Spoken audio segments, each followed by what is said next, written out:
Welcome to the Great Detectives of Old Time Radio. From Boise, Idaho, this is your host, Adam Graham. If you have a comment, email it to me, box13@greatdetectives.net. Follow us on Twitter at Radio Detectives and become one of our friends on Facebook, facebook.com/Radio Detectives. Today's program is brought to you by the financial support of our listeners. And I do want to go ahead and thank Kim for sending along a one-time donation to support.greatdetectives.net. Another online option is the Zelle app to box13@greatdetectives.net. And I also want to thank John for mailing in a donation to Adam Graham, P.O. Box 15913, 15913, Boise, Idaho, 83715. Also, over at greatdetectives.net this weekend, check out my review of a volume of Twilight Zone audio dramas. Now let's get into today's episode of Dragnet. The original air date is May the 10th of 1955, and the title is The Big Revision.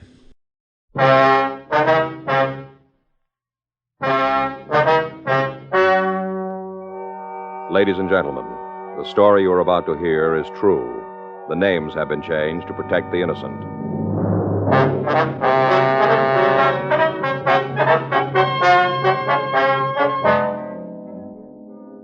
You're a detective sergeant. You're assigned a burglary detail. After weeks of investigation, a suspect in a burglary is picked up. You've got the evidence for a conviction, but over $200,000 in loot is still missing. Your job? Find it.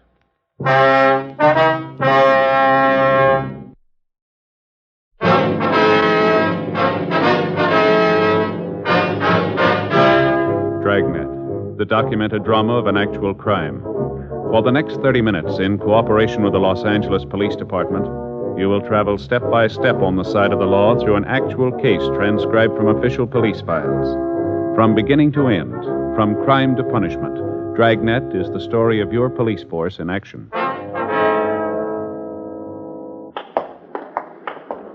It was Saturday, March 5th. It was warm in Los Angeles. We were working the day watch out of burglary detail. My partner's Frank Smith. The boss is Captain Bernard. My name's Friday. We were on our way back from the cell block, and it was 9:45 a.m. when we got to the interview room.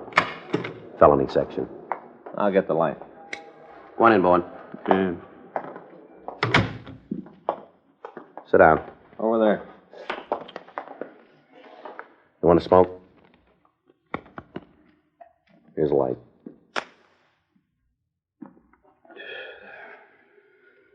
You want to talk to us this morning? You're not doing yourself any good this way, Bowen.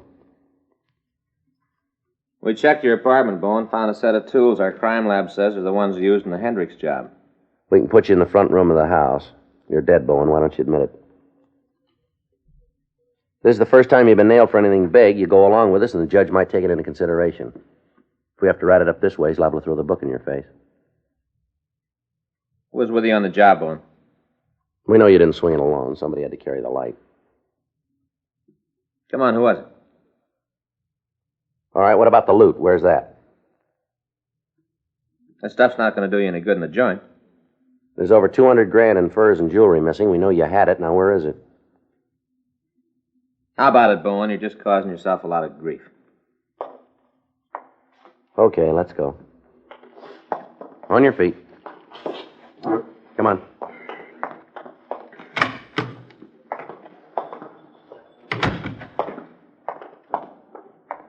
Too bad, Cop. Is that so? Sure. There's nothing you can do to make me tell where the stuff is, not a thing. Sure. You're never going to find out where it is. Never. Well, it really doesn't make a lot of difference. You're never going to use it.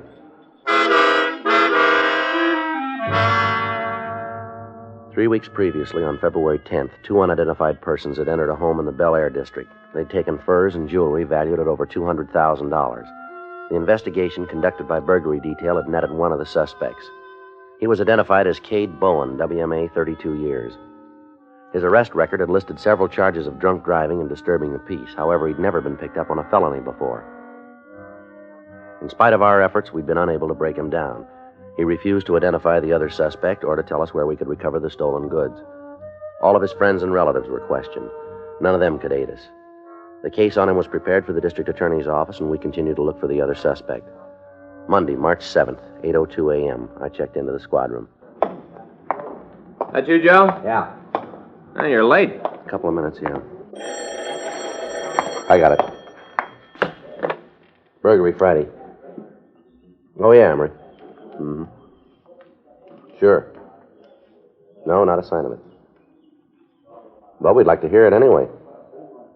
Where can we meet you? Where? Yeah, all right, we'll be right over. About 5 minutes. Right. Goodbye. It was Emery. Who? Emery Docks says he wants to see us. What about? Some stolen fur coats. Frank and I left the office and drove over to see the informant. We found him in Pershing Square watching a checker game. Just a minute, Joe. Be with you. All right. No, not that one. Always does it. Okay, let's go. Always the same with that guy. Is that right? Yeah, always the same. Set him up that way and he'll jump. As soon as he does, game's over. He can't see it, but it's over. Mm-hmm. Real pigeon for the setup. You can sit over there and talk. You know my partner, don't you, Emery? Yeah, sure. Hi. How you doing? Not too bad. Guess you can't win them all. Yeah. We can sit there. What do you want to see us about? Oh, fell over something day before yesterday. Thought maybe it'd make sense for you. Mm-hmm. Met a guy who had some coats for sale. Price he was quoting had to be hot. Where'd you meet him? Bar over on First. See a friend? Not to make a touch. I see him in the bar once in a while, but he don't ever buy a drink. Mm-hmm. Other night he got real palsy-walsy. I don't know, maybe he was gassed or something. But he sure was friendly. You met him in the bar? Yeah, he stopped in to have a belt before I ate. This guy was there, sitting on the stool next to me. Got to talking. He almost knocked me over when he bought a drink. Right on the floor he knocked me. Mm-hmm. One thing led to something else. He asked what I was doing. I said, oh, just about anything to turn a buck. He asked me if I had any money I wasn't using. I said I didn't. Yeah. Said it was too bad. Said if I could raise a couple of long bills, he could turn me on to something good. The coats, huh? Yeah. Told me how a friend of his came up with these fur coats, wanted to dump them, said the price was real good. What kind of coats were they? Mink, full length.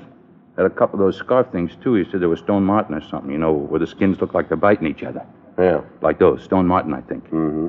Guy made a big thing about how the price was right, and if I had any loot, I could come out with a big thing. Did he say where his friend got him? No, matter of fact, I don't think there was a friend. Coats were in his car. And no, if I had that kind of merchandise, I wouldn't put it in nobody else's pocket, that's for sure. What's this fellow's name, do you know? Jarvis Dean. That's D-E-A-N? I guess so. What do you know about him? Oh, not much. I told you I see him around. He's an angle fella, always looking for a touch. Did he hold any kind of a job? Not so as it would stand out. How's he live? Oh, off other people mostly. Once in a while he makes a big score and he's popping for drinks all over the place. A couple of days he's blown the wad and he's back on the dole. You know where you can find him? I can't give you no address. He usually around the bar? Mostly. You won't find him here for a couple of days now, though. Hmm? He said something about going out of town, down to Palm Springs. Something about how he could make a contact down there and unload the coats. This Jarvis Dean ever been arrested? Well, I don't know. We didn't spend a lot of time talking about jails. Figures, though. What do you mean? Oh, the way he talks, some of the people I've seen him with, 6'2" and even, they can draw your floor plan of the laundry up at Q. Mm-hmm. Can you give us the name of the people? Well, if it's all the same to you, I'd rather not. They ain't done nothing to me, and I'd like to keep it that way. You know, some of them are pretty mean. Yeah. You understand, it isn't that I'm afraid, but I don't see no reason to stir nothing up. Mm-hmm. Does Dean say where this contact was at Palm Springs? Oh, he mentioned some bar called Spanky's, that's all. In the town itself? Yeah, I guess so. Mm-hmm. When I couldn't spring the money to go with him, he kind of cooled off. You know, he stopped being real friendly. Mm-hmm. I got to thinking about it and figured maybe it'd mean something to you, so... Well, the guy goes around with a couple of grand of furs in his car. He didn't win him in a raffle. Got to be something there. Uh-huh. Do you any good? Yeah, we'll check it. When I first heard about it, I thought it'd do some good right away. I thought of you guys right away. Yeah. I always like to try and help when I can. Mm-hmm. You know, it works out both ways. Maybe you can give me a hand sometime. You know, like now? What? I could sure use a couple of bucks. Things ain't been going too good. No, that's too bad. It's just temporary. It won't last. A couple of days, I got a job coming up. Hotel over on Wilshire. Pearl diving. Guy's been drafted, and I'm in line for the job in just a couple of days. Well, I've only got a couple of bucks, Emery. You can have them if it'll help. Sure, Joe. Anything at all. There you are. Thank you. Hey, you got a pencil? A what? Pencil. Got one I can use? Yeah, here. I always like to keep these things legal. You never know. Yeah. There, huh? My IOU. Pay you back as soon as I start to work. Well, don't worry about it, Emery. No. You gotta do these things up legal. Can you tell us what this guy Dean looks like? Yeah, you think there's really something to it, huh? Oh, we can check it. Well, it sure figures he stole the coats, and any reason he'd want to give them away if he didn't. Mm-hmm. Guy like that, he don't do nothing for nothing. Gotta be a payoff somewheres. Well, then he won't be disappointed. Huh? There'll be one.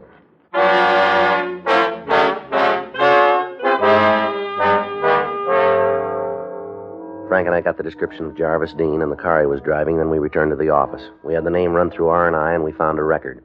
The mugshot was pulled and shown to Emery Docks. He said it was the man who tried to sell him the coats. We put out a local broadcast and an APB on the suspect and his car. 11:25 a.m. Cade Bowen was questioned again, but he refused to give us any information on whether or not Dean was his accomplice in the burglary. At 2:30 that afternoon, Frank and I met with Captain Bernard in his office. You think it's the Hendricks loot? Should be. We've checked around. There haven't been any other thefts that had covered. Got the list? Yeah, here. Thanks. Now, you can see right there, Skipper. 2 mink coats, 1 Stone Martin scarf. Mm-hmm. What about the jewelry? Well, he didn't say anything about it. Doesn't mean it's not there. Mm-hmm. What about this bar in Palm Springs you mentioned? Spanky's? Yeah. You know anything about it? We know where it is. What kind of place is it? Resort town bar. What about the reputation? Clean. We never had any reports about it. Uh-huh. You think that's where they'll turn the stuff? Well, we don't know. All we got's the name. Someplace to look. More than we've had. You can't get anything out of Bowen? He won't even admit he's in Los Angeles. What's he got to say about the evidence? Just sits and looks at us. Then Palm Springs is the only lead you got? That's it. Okay, trot it down. Can you leave right away? I can't. How about you, Smith? Just call Fay. That's it, then. Go on down there, see what you can find out. Be sure to check with their department. They might have something for you. All right. When will you be back? Well, if it works out, should be sometime in the morning. Check with me as soon as you get in. Yeah. This fellow Dean got a record? Yeah, assault 211. Sounds like he might be heavy. It's possible. Well, take it easy. Yeah. He's the fellow you're after. He's not going to want to give that stuff up. Well, that puts it on our backs. Hmm? We got to convince him. Frank and I went down to the carpool and checked out a trip car. 2 hours later, we pulled into Palm Springs. We talked with the local authorities. They had nothing on Jarvis Dean. As far as they knew, there was nothing wrong with Spanky's bar. We got the address of the place and drove over. Yeah, what'll it be? Police officers would like to ask you a few questions. Oh, L.A. cops, huh? Something wrong? Oh, we'd like to ask you some questions. Sure. Come on back here. It'll be easier to talk. All right. Well, what can I do for you? I'd like you to take a look at these pictures. Tell us if you know this man. No, I never saw him. How about this one? Sure. Yeah, he's been around. Is he here now? No, he doesn't usually make it this early. You seen him at all today? I think he was in this morning around 10 in there. You know where we can find him? What's he done? Police business. Well, just so it doesn't get anybody here in trouble. That guy's a real crackpot. What do you mean? He's lonely. He's good business, but if I had my druthers, I'd just as soon he stayed away. Why is that? Well, the way he acts. We got a lot of big people coming here. You know, the picture crowd, a lot of money. They like things quiet. They come down here for a rest, and that's what they want. A guy like that fella, they don't help. Is that right? Sure, he gets gassed, makes a big noise all about how he's buying drinks for the house. The customers don't like that kind of stuff. Mm-hmm. Well, drinks aren't bad enough, but he's got to start a pitch. What do you mean? Well, he's been trying to set something up, some kind of a deal. You know what it is? No, I don't pay a lot of attention. I just hear him talking to some of the people. Gets any worse, though, I'm going to have to 86 him. Does he come in alone? Sometimes. What do you mean? Well, there's a chick he brings in once in a while. The two of them just sit there and drink. You know her? Why, is she in trouble? Do you know her? Yeah, her name is Blanche. She lives down here. Is she around? Well, she was. When? About half an hour ago. Said she was going out, get something to eat. She'd be back. You know where she went? No, half a dozen places inside a block she could have gone.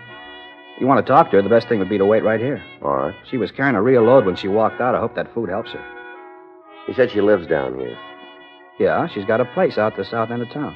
What'd she do for a living, you know? Well, I don't know. I don't think she's got a job. Seems I heard her say she was divorced. Probably got a chunk of dough from her old man. She and this fella pretty friendly? You mean the guy in this picture? Yeah. I guess you could say that. Most of the time they're together. How often is he here? Oh, he comes in the place almost every night, you know, when he's in town. Is that quite a bit? Yeah, 3-4 days a week. You ever hear what he did for a living? No, I don't think he works steady. Hey, there's your girl now. Bart, pour me a drink, huh? Yeah, Blanche, a couple of fellas here want to talk to you, honey. Oh, that's all? Bring them on. I always like to talk to fellas. If they're friends of yours, old Bart, I know they're okay. Yeah, sure, Blanche. Is these them? Say, now, they're pretty nice looking. You know that, fellas? You're pretty nice looking. Wonder if we get to a booth, might be a little easier to talk to you. Oh, same to you. I'll talk right here. I won't say a thing. What's your name, honey? Friday. Say, that's a funny name. Hike the day, huh? That's right. It's my partner, Frank Smith. I did. Oh, come on now. Don't try to pitch that at me. Smith. A phony if I ever heard one. Hey, Bart. Yeah, Blanche. How's that drink? I see her all night, you know. You think you had enough of that? No. You just keep your big yap shut. You better take it easy, Blanche. Take it easy, nothing. Ain't no fellow with a name like Friday and Smith gonna tell me not to have a drink. They're a couple of phonies, that's what they are. All right, phonies. Miss, settle down now. We're police officers. Oh, yeah? Oh, yeah? Well, I'm the Queen of Sheba. What do you think of that? What do you think of that, Mr. Phony? Come on, Blanche. You better quiet down. Don't yell at me, you bartender. If you had any class at all, you'd keep these mashers out of here. A fine, lousy bar you're running. Let's go outside, lady. You just try and take me out there. You come another step, I'll knock your head off. Blanche, please, honey, take it easy. All right, miss, you said enough. Now let's go outside. Oh, sure.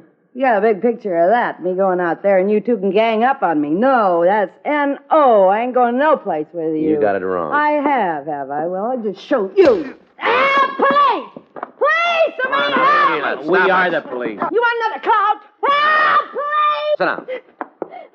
All right. I know when I'm licked. You don't have to shove me around anymore. You just leave me alone, that's all. Just leave me alone. You got some hot coffee? Yeah, sure, I'll get it. Bring it back to this booth here, will you? Come on, now. Everything's going to be all right, lady. All right. No, it isn't. Not ever again. Not ever. All right, sit down there. There's a handkerchief. Oh, thanks. I never did anything like that before. That's all right. I guess I'm arrested. Not yet. I didn't mean anything by it. Nothing. Just I didn't know you guys, and then I was a little drunk. Just all of a sudden I wanted to hit something, that's all. Just hit something. You were handy. Here's your coffee. Thanks. You want cream or sugar? No, Black. Anything I can do for you? No, that's all. I'll be up front if there is. All right. Go ahead, miss. Try the coffee. Might make you feel better. No.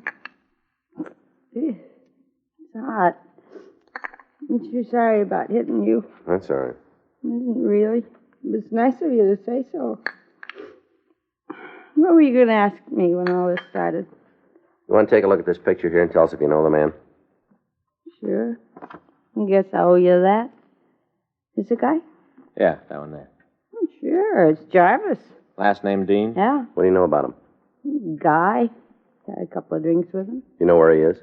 Not now. Saw him this morning. Had a cup of coffee. Haven't seen him since then. Is he still in town? I don't think so. You know where he is? No. Said you run up to L.A. on some business. Did he say what kind of business? No. We didn't talk much about that. You got any idea where Dean was going in L.A.? He didn't give me an address. Did he say when he'd be back? That's what we had the beef about. He just shoved off. Said something about meeting the guy up there. Said this fellow's in some kind of trouble and that he had to try and square it. Did he say who it was? Let's see. Well, I'm not sure I can remember. It's pretty important. Now, wait a minute. Oh, yeah. It was a Bowen. Yeah, I had to see a guy named Bowen. Did he say what it was about? No. Not that I can remember. He just told me that he and this Bowen guy were on a deal together. Bowen had loused it up. Said he had to take care of him. The description of Dean's car that the girl gave us matched the one we'd gotten from our informant. We checked the room he'd occupied in Palm Springs. We talked with the local authorities. They agreed to check further on the suspect. Frank and I left for Los Angeles. The following morning, we contacted Captain Bernard. It all goes together. Huh? You better find him fast. Why, something wrong? I don't know, but it could happen. What do you mean? Bowen was released on a writ last night.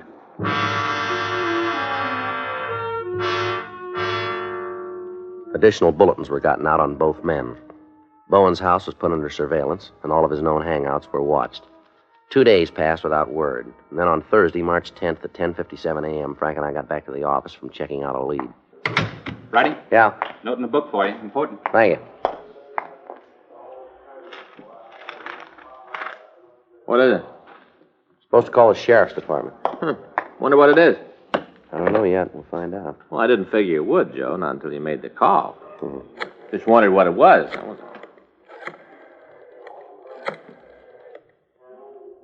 Dave Terry, please. Well, Dave, it's Joe Friday. No, we haven't. Where? Any idea when that happened? No, we better come over and see you. Right, bye. We're in trouble. What do you mean? I don't know. They found a body out on the desert this morning. Looks like it was a hit and run. Bowen? No, Jarvis Dean.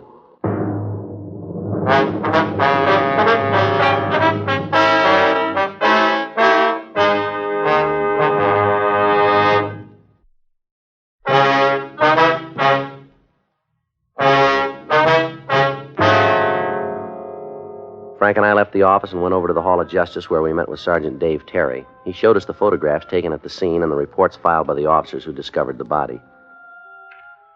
From the appearance, it had been struck by a car traveling at high speed. A thorough search had been made of the area, but no trace of Jarvis Dean's car could be found. There was no apparent explanation as to how he'd gotten out on the desert. Another local and an APB was gotten out, asking that Cade Bowen be picked up for questioning on suspicion of murder. A week went by. There was no word of the suspect. Border stations had been alerted in the event he tried to escape into Mexico. Checkpoints at the California-Nevada border had descriptions of both the car and the suspect. Saturday, March 19th, Frank and I got back from the stats office. Well, it's another dead end. Yeah. Where to now? Well, we can check with the skipper, see if he's got any ideas. All right. Come on in. Where you been? Been looking for you. Stats office. They just finished a run. They didn't come up with anything. You don't need it. Huh? You got half the country looking for Bowen, and he's in your pocket. What do you mean? Main jail. Picked up last night in a 502. Cade Bowen had been picked up the night before at the corner of 7th and Hill Streets. He'd been observed by a radio car driving in an erratic manner and had refused to stop when the officers directed him to. After a 10-block chase, he'd been halted, but when the officers asked to see his identification, he told them he didn't have any. He was taken to the main jail and booked on charges of drunk driving. A check of his fingerprints had revealed his name, and we were notified. His car had been impounded, and the crime lab was going over it. We had the suspect brought to the city hall. What is it this time? I held up the Federal Reserve? All right, come off it, Bowen. You know where you're sitting now. This is the last time around for you. Yeah, I've heard that before. You won't hear it again. Where you been for the last week? Sleeping. All right, now where? Any place I could find a soft mattress? Hey, you guys ought to pull some strings and get some new bedding over the main jail. Those bunks are hard. Sure. You know a man named Jarvis Dean? Jarvis Dean, do you know him? Might. That's no answer. That's the best I can do. Look, mister, we're getting tired of playing with you. You're in trouble, and it doesn't come in any bigger sizes. Now, I'm not going to tell you to play it smart because you wouldn't know what I was talking about, but you snap to and answer these questions. Now, do you know Jarvis Dean? I met him. When'd you see him last? A couple of weeks ago. We understand he was with you on the burglary. It's a fairy tale. We got it straight. I didn't know you listened to gossip. Where'd you get the car you were driving last night? I bought it. From who? Used car dealer. Well, then you tell us why it's registered to Jarvis Dean, will you? Well, I don't know anything about that. Last time we talked to you, it was for a burglary beef. It's a lot more serious this time. That's so. That's right. Suspicion of murder. Who'd I kill? Jarvis Dean. You're out of your head. We always are. Now tell us why he'd let you drive his car. I don't know if it is his car. Department of Motor Vehicles says it is. We checked it. All of the stolen merchandise was found. Now, you got no right to go through my things. Last time we heard of the stuff, Jarvis Dean had it. What's the matter? Did you two have a fight about what to do with it? Maybe you got sore because he was letting you carry the beef yourself. That what happened? Come on, Bowen, you're boxed in. I don't know what you're talking about. Well, let's check the office, see if there's any word from the crime lab. I'll do it, then.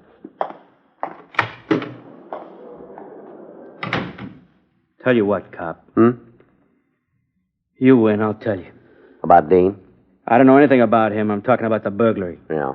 I did it. You don't have to go any further. No deal. We got you on something bigger. I think we can make that hold up. Look, I'm willing to cop out to the other. How'd you do? Well, here's the report. Well, that wraps it up. Yeah. All right, Bowen, let's go. Huh?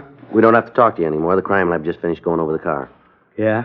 They found where you had that fender repaired. Well, some drunk ran into me. They checked the springs underneath, found traces of fabric, matched the jacket Dean had on when he was killed. We got enough to make you on it. You can't prove I was driving the car. Now, there's no way you can prove it. We think we can. Go ahead.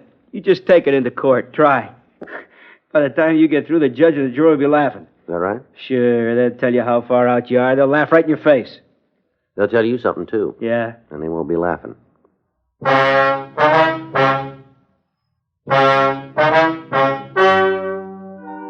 story you've just heard is true. The names were changed to protect the innocent. On July 16th, trial was held in Department 98, Superior Court of the State of California, in and for the County of Los Angeles. In a moment, the results of that trial.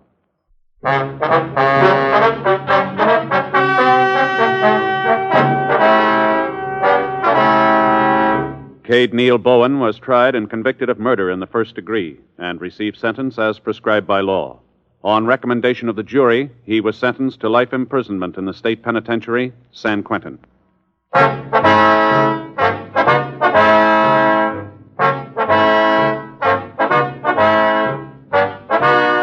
have just heard Dragnet, a series of authentic cases from official files. Technical advice comes from the Office of Chief of Police W.H. Parker, Los Angeles Police Department.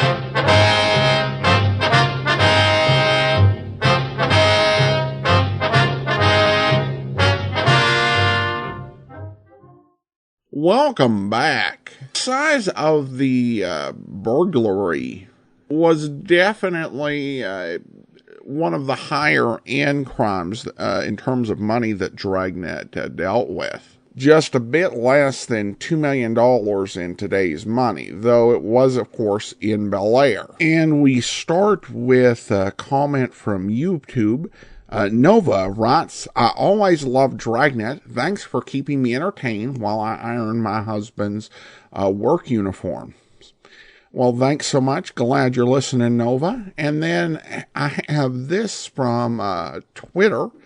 Listener writes in, Hi, Adam. Big fan of the podcast. Can I quibble with your pronunciation of Shamus for a second? I've always assumed it's the Anglicization of Seamus, the Irish name corresponding to James, which is pronounced Seamus. If you have reason to believe otherwise, or if it's pronounced Shamus on air in your programs, then please forgive my rudeness.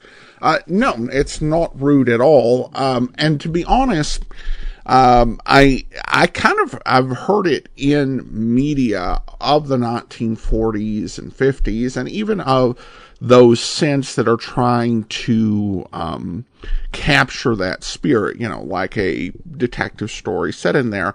I've heard Shamus used, and I've heard Seamus used.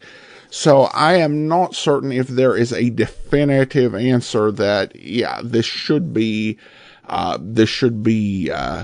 Seamus, or this should be Shamus, or if I'm just being, using a pronunciation that's not particularly popular, like if I was referring to tomatoes as tomatoes. I don't know. I don't know who actually says tomatoes rather than tomatoes, even though there's the saying of tomato.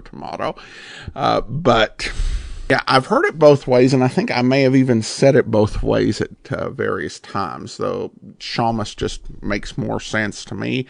But if there is a definitive pronunciation, I'd love to know 100% for sure. But as I said, I've heard it both ways, so thanks so much for the comment. And just as I was finishing recording that, my wife overheard and suggested I might want to try checking the dictionary. And I did go over to Merriam-Webster.com, and they have a pronunciation guide, and according to Merriam-Webster, it's Shamus. So I don't know if that is absolutely definitive, but I think I'll stick with Shamus for now.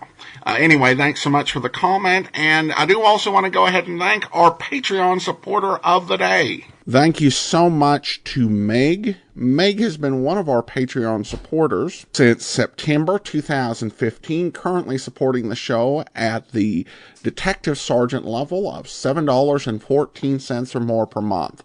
Thank you so much for your support. And that will do it for today.